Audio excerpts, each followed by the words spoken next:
حضور تاجدار کائنات صلی اللہ علیہ وآلہ وسلم نے قیامت کے حوالے سے جن فتنوں اور امت میں پیدا ہونے والی تبدیلیوں کا ذکر فرمایا ہے، ان کا مطالعہ کرنے کے بعد یوں محسوس ہوتا ہے کہ اللہ تعالیٰ نے قیامت تک کا سارا زمانہ رسول اکرم صلی اللہ علیہ وآلہ وسلم کی آنکھوں کے سامنے ایک کھلی کتاب کی طرح لا کر رکھ دیا تھا، اور آپ صلی اللہ علیہ وآلہ وسلم ایک ایک فتنہ، ایک ایک گمراہی اور امت میں پیدا ہونے والی ایک ایک تبدیلی کو دیکھ کر امت کو خبردار فرماتے رہے۔ دیکھیں، ممکن ہے ابھی آنے والے وقت میں آپ صلی اللہ علیہ وآلہ وسلم کی یہ پیشن گوئیاں آج سے کہیں زیادہ ٹھیک منطبق ہوں، لیکن آج بھی ان کی حقانیت ذرہ برابر کمی محسوس نہیں ہوتی۔ میں چند ایک پیشن گوئیاں جن کا ذکر پیارے آقا صلی اللہ علیہ وآلہ وسلم نے فرمایا، جو مختلف احادیث کی کتب میں موجود ہیں، میں آپ کے سامنے رکھتا ہوں۔ مسند احمد میں حدیث پاک ہے، پیارے آقا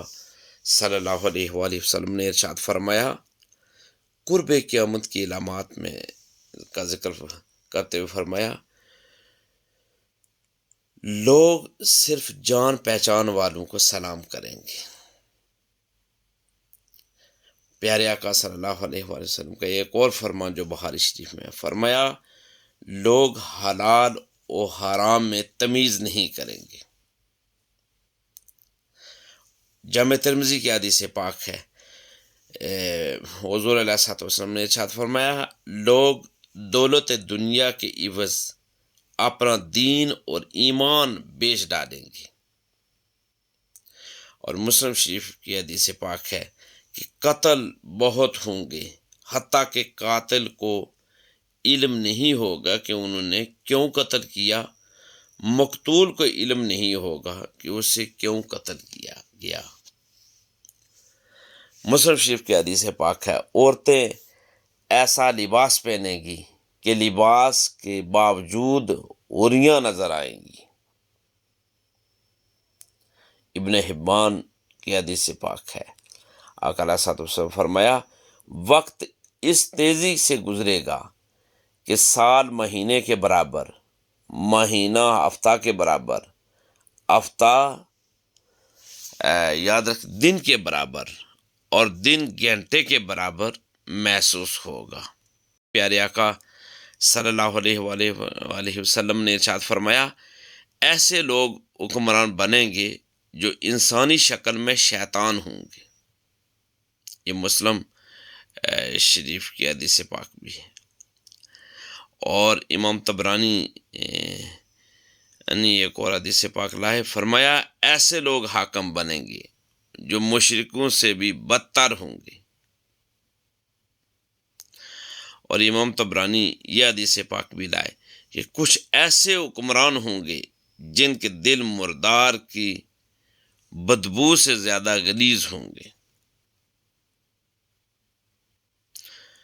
حضور تاجدار کائنات صلی اللہ علیہ وآلہ وسلم نے تمام علامات بیان فرما دی، فرمایا قلم ظاہر ہوگا۔ قلم جو کہ دنیا میں نشر و اشاعت کا سب سے قدیم ذریعہ ہے، رسول اکرم صلی اللہ علیہ وآلہ وسلم کے وقت بھی موجود تھا، لیکن آنے والے وقت میں قلم کے ظہور کی پیشن گوئی سے مراد ذرائع ابلاغ کی نئی ایجادات ہیں، جو آج ہمارے سامنے اخبارات، جرائد، رسائل، کتب، radio, TV, video, internet, telephone, mobile اور سوشل میڈیا وغیرہ کی شکل میں موجود ہیں، اور معلوم نہیں آئندہ ان ذرائع میں اور کس چیز کا اضافہ ہوگا۔ غیر مسلم قومیں مسلمانوں پر اس طرح چڑھ دوڑیں گی جس طرح کھانا کھانے والے ایک دوسرے کو دسترخوان پر بلاتے ہیں۔ اس کی وجہ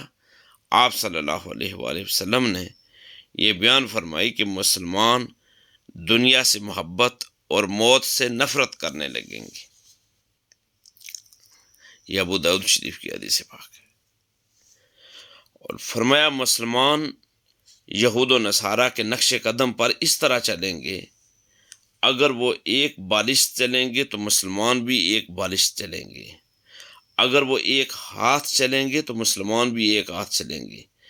اگر وہ دو ہاتھ چلیں گے تو مسلمان بھی دو ہاتھ چلیں گے، حتیٰ کہ ان میں سے اگر کوئی اپنی ماں سے زنا کرے گا تو مسلمان بھی اپنی ماں سے زنا کریں گے۔ دیکھیں ہم نے یہ ساری چیزیں جو علامات ہیں، ان میں سے بہت ساری علامات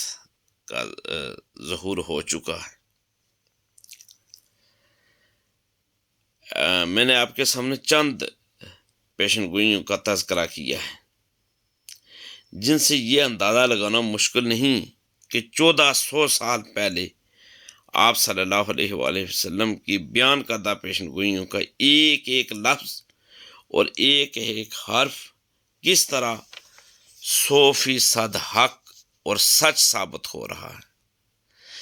دیکھیں پیشن گوئیوں کے عین مطابق ظاہر ہونے والے حالات کی اس قدر سچی تصویر کشی صرف ایک نبی کی زبان سے ہی ممکن ہے۔ ان پیشن گوئیوں کا مطالعہ کرنے کے بعد آدمی کی زبان بے اختیار پکار اٹھتی ہے، اشہد ان لا الہ الا اللہ و اشہد ان محمدن عبدہ و رسولہ۔ میں گواہی دیتا ہوں کہ اللہ تعالیٰ کے سوا کوئی الہ نہیں، اور میں گواہی دیتا ہوں کہ محمد صلی اللہ علیہ وآلہ وسلم واقعی اللہ کے بندے اور اس کے رسول ہیں۔ دیکھیں پیغمبر اسلام کے بارے میں، یعنی حضور تاجدار کائنات صلی اللہ علیہ وآلہ وسلم کے بارے میں اگر کسی کے دل میں بے جا تعصب، ضد اور دشمنی نہ ہو تو حقیقت یہ ہے کہ 1400 سال پہلے پیارے آقا صلی اللہ علیہ وآلہ وسلم کی بیان کردہ پیشن گوئیاں ہی آپ صلی اللہ علیہ وآلہ وسلم کی نبوت کی ایسی واضح اور روشن دلیل ہے کہ آپ کی نبوت اور رسالت پر ایمان لائے بغیر کوئی چارہ کار نہیں رہتا۔ آپ صلی اللہ علیہ وآلہ وسلم کی پیشن گوئیوں کی حقانیت سے یہ نتیجہ بھی نکلتا ہے کہ رسول اکرم صلی اللہ علیہ وآلہ وسلم نے ہمیں زندگی بسر کرنے کے لیے جو تعلیمات یعنی زندگی گزارنے کے لیے جو تعلیمات دی ہیں وہ بھی ویسے ہی حق اور سچ ہیں جیسی آپ صلی اللہ علیہ وآلہ وسلم کی پیشن گوئیاں حق اور سچ ثابت ہو چکی ہیں۔ بس جو شخص دنیا اور آخرت میں فلاح و کامرانی چاہتا ہے اسے چاہیے کہ آنکھیں بند کر کے بلا چوں چراں رسول اکرم صلی اللہ علیہ وآلہ وسلم کے بتائے ہوئے راستے پر چلتا جائے، اسی میں کامیابی ہے، اور اس سے سرے منہ انحراف میں ہلاکت اور بربادی یقینی ہے۔ دوسری بات جس کی طرف میں آپ کی توجہ چاہتا ہوں کہ میں آپ کی توجہ ہو، وہ یہ ہے کہ رسول اکرم صلی اللہ علیہ وآلہ وسلم نے قیامت تک پیش آنے والے تمام فتنوں اور علامات، یعنی علامات صغریٰ علامات کبریٰ کا اتنی تفصیل سے ذکر کرنا یہ ایک سوال ہے کہ کیوں ضروری سمجھا۔ اس سوال کا جواب یہ ہے کہ دنیا دارالامتحان ہے جس میں ہمارا امتحان لینا مطلوب ہے،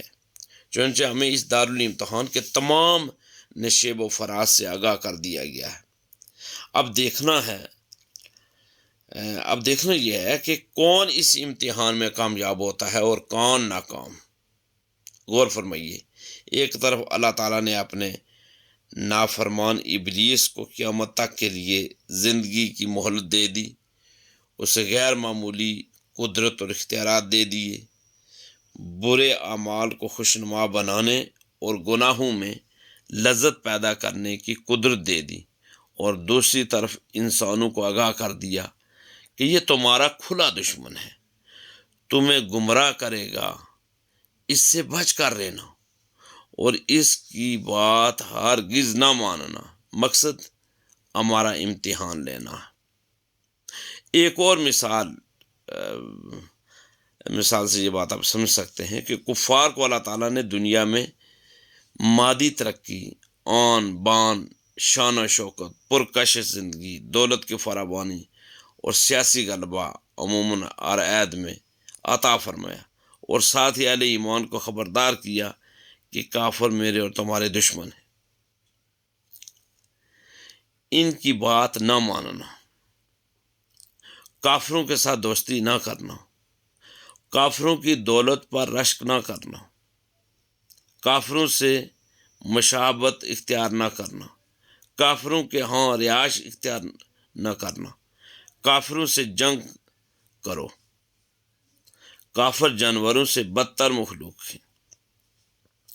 ایک طرف کافروں پر انعام و اکرام کی یہ بارش اور دوسری طرف مسلمانوں کے لیے یہ حکم ہمارے ایمان کا امتحان لینے کے لیے۔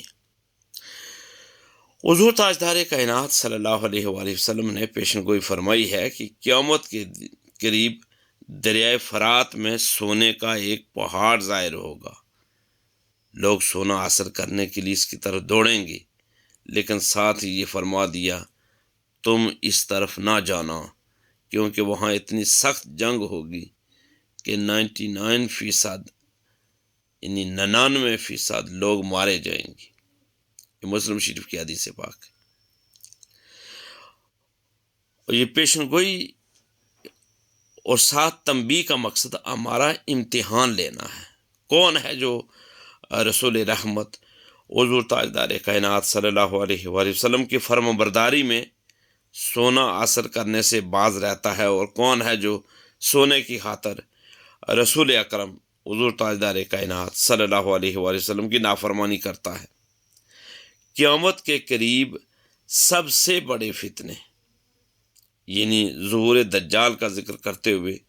رسول اکرم صلی اللہ علیہ وآلہ وسلم نے ارشاد فرمایا، اللہ تعالیٰ سے یعنی اللہ تبارک و تعالیٰ جو دجال ہوگا اسے بہت سے اختیارات دیں گے۔ وہ بارش برسائے گا، کھیتیاں اگائے گا، مردوں کو زندہ کرے گا، حتیٰ کہ اس کے ساتھ جنت اور جہنم بھی ہوگی۔ دوسری طرف رسول اکرم صلی اللہ علیہ وآلہ وسلم نے امت کو یہ بھی بتلا دیا کہ وہ کافر ہے، اس کی جنت جہنم ہوگی اور جہنم جنت ہوگی، اس کے دھوکے میں نہ آنا، اسے اپنا رب نہ ماننا۔ مقصد مسلمانوں کے ایمان کا امتحان لینا ہے۔ یہی معاملہ باقی پیشن گوئیوں کا ہے۔ جھوٹ کی کثرت، دھوکہ اور فریب کی کثرت، خیانت اور بے ایمانی کی کثرت، کسب حرام کی کثرت، شراب اور زنا کی کثرت، ناچ گانے اور راگ رنگ کی کثرت، عریانی اور بے حجابی کی کثرت، کذاب اور دجال لیڈروں کا پیدا ہونا، گمراہ، ملحد اور بے دین حکمرانوں کا مسلط ہونا اور دیگر فتنوں سے آگاہ کرنے کا مقصد یہ ہے کہ لوگ ان ساری باتوں کو قیامت کے فتنے سمجھیں اور ان سے بچنے کی کوشش کریں۔ امت کو یاجوج ماجوج کے خروج،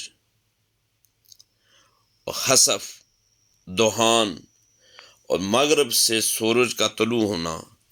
اور یہ دعوت الارض کے ظہور کی خبر اسی لیے دی گئی ہے تاکہ لوگ اس سے پہلے اللہ اور اس کے رسول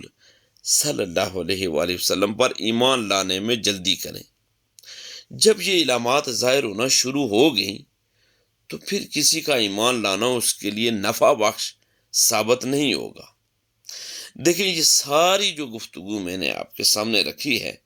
حاصل کلام یہ ہے کہ علامات قیامت کے بارے میں اتنی تفصیل سے آپ صلی اللہ علیہ وآلہ وسلم کا امت کو آگاہ فرمانے کا مقصد یہ ہے کہ ہم ان فتنوں میں اپنے دین اور ایمان کو بچانے کی ہر ممکن کوشش کریں، اور یہ نوشتہ دیوار یہ ہے کہ آنے والا دور بڑے بڑے فتنے لے کر آ رہا ہے۔ گہرے سیاہ بادلوں کی طرح امت مسلمہ پر فتنے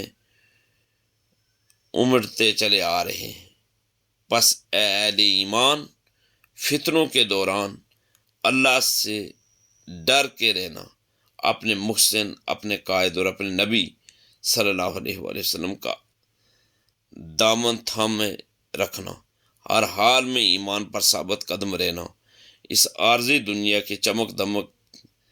کے فریب میں مبتلا ہو کر آخرت کا خسارہ ہرگز مول نہ لینا۔ اللہ تعالی ہم سب کا حامی و ناصر ہو، اور اللہ تبارک و تعالی ہمیں دین اسلام کے سنہری تعلیمات کو جاننے، سمجھنے، اور حضور تاجدار کائنات صلی اللہ علیہ وآلہ وسلم نے جو ارشادات فرمائے ہیں، آپ صلی اللہ علیہ وسلم کی سنتوں کے مطابق زندگی گزارنے کی اللہ تعالیٰ ہمیں توفیق بھی دے، ہمت بھی عطا فرمائے۔ دین کی بات پھیلانا صدقہ جاریہ ہے، ثواب کی نیت سے ویڈیو کو شیئر ضرور کیجیے۔ جزاک اللہ۔